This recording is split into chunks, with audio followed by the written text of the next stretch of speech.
Why immersion is the best way to learn a language. Imagine being dropped into a foreign country with no dictionary, no translation app, and no one around you who speaks your native language. Terrifying? Maybe.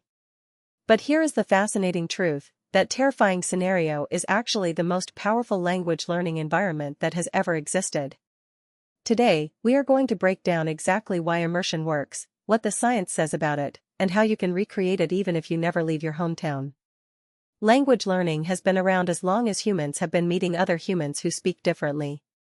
For thousands of years, the only way people learned new languages was through direct contact, through trade, through migration, through war, through marriage. There were no grammar textbooks. There were no conjugation drills. There were no flashcard apps sending you notifications at 7 in the morning. People simply lived inside the language until the language lived inside them. And somehow, generation after generation, people became fluent. Not just functional, genuinely, deeply fluent. Then formal education arrived, and we started treating language like mathematics. We broke it into rules. We memorized vocabulary lists. We drilled verb tenses in isolation. Schools around the world adopted this approach, and it became the standard. Most people today learned a foreign language this way. And most people today, if they are being honest, cannot hold a real conversation in that language despite years of study. Something went fundamentally wrong. The problem is that traditional classroom instruction treats language as a subject to be understood rather than a skill to be developed. Understanding grammar rules and actually using language fluently are two completely different cognitive processes. One lives in your conscious, analytical brain. The other lives somewhere much deeper, in the automatic, intuitive systems that operate below conscious awareness. Immersion targets those deeper systems directly. And that is why it works. When researchers study how children acquire their native languages, something remarkable emerges.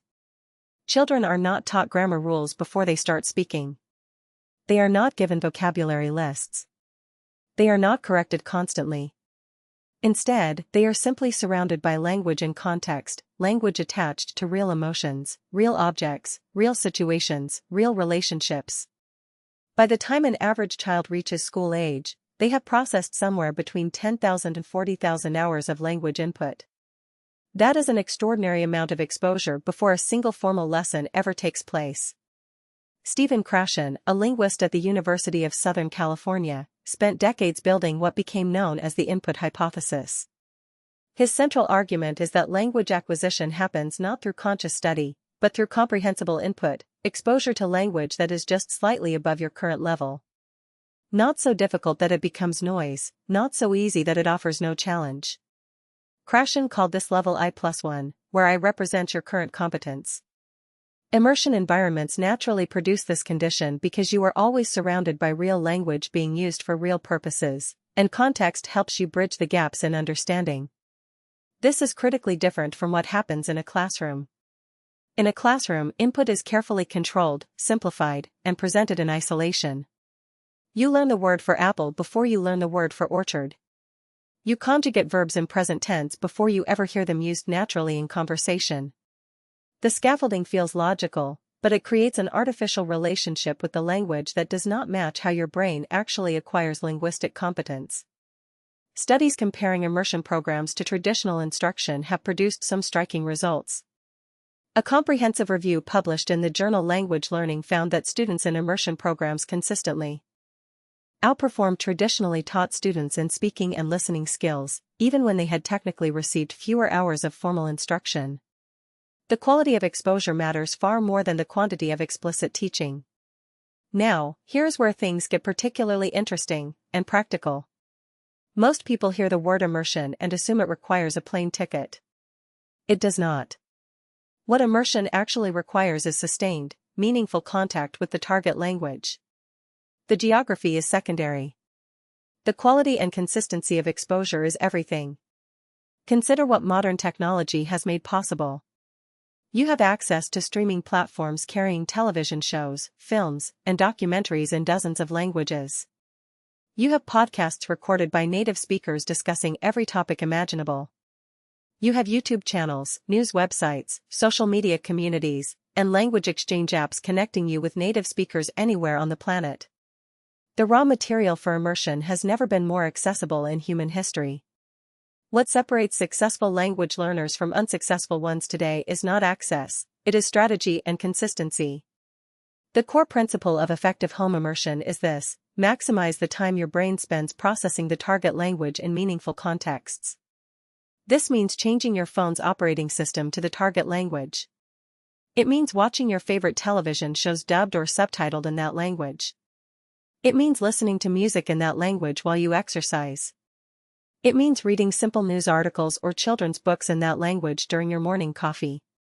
Every single one of these habits is adding comprehensible input to your brain's total exposure count, and your brain is pattern matching, acquiring, and internalizing structures even when you are not consciously trying to memorize anything. This is one of the most important and counterintuitive insights in all of language acquisition research. Conscious effort is not always the most effective path. When you read an engaging article in your target language because you genuinely want to know what it says, you are acquiring vocabulary and grammar incidentally. Your brain remembers words and structures that appeared in contexts where meaning mattered to you. Compare that to memorizing the same words from a list, where the only context is the list itself. Research consistently shows that incidental vocabulary acquisition through meaningful input produces better long-term retention than deliberate memorization. Speaking is, of course, a crucial component of immersion, and this is where many home immersion approaches fall short. Passive consumption of language is powerful, but it needs to be paired with active production.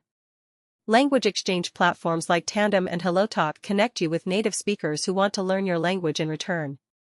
Italki allows you to book conversation sessions with professional tutors or community teachers at extremely accessible price points. The goal is not perfection in these conversations, the goal is getting your brain accustomed to producing language under real communicative pressure, where meaning actually needs to be conveyed to another human being. That pressure matters enormously. In a classroom drill, there are no real consequences if you produce the wrong form. Nobody failed to understand you. Nobody waited awkwardly for you to find the right word. In a real conversation, those stakes, however small, activate engagement systems in your brain that drills simply cannot replicate. You remember the word you struggled to find far better than the word you simply wrote down in a notebook. Another dimension of immersion that rarely gets discussed is emotional connection. Language is not just a communication system, it is a cultural and emotional universe. When you immerse yourself in a language through its music, its cinema, its literature, and its humor, you are building an emotional relationship with that language. You start to feel what native speakers feel when they encounter certain phrases. You develop intuitions about what sounds natural and what sounds foreign. This emotional dimension is extraordinarily difficult to develop through textbooks, and it is perhaps the deepest advantage that immersion holds over traditional instruction. Research from the field of neuroscience supports this directly. Emotionally significant experiences produce stronger memory consolidation. When you laugh at a joke in your target language, when a film scene moves you, when a song gets stuck in your head, those emotionally charged encounters with language are creating durable neural pathways. Your brain is literally wiring that language more deeply into itself because it associates it with feeling something real. The timeline question always comes up. How long does immersion actually take to produce fluency? The Foreign Service Institute, which trains American diplomats in foreign languages, estimates that reaching professional working proficiency in a language closely related to English requires roughly 600 to 750 hours of study,